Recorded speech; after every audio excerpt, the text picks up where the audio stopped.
Hello everyone, this question appears in class 6 NCERT chapter of fractions. This is fourth question of its exercise 7.1. So the question says that what fraction of a day is 8 hour? So first हम देखें 1 day is equal to 1 day में हमारे पास होता है 24 hours. So and हमें fraction find out करना है of a day is 8 hours. So required fraction is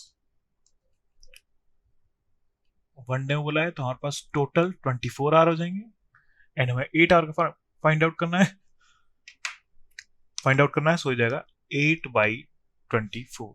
so required fraction is 8/24. Thank you.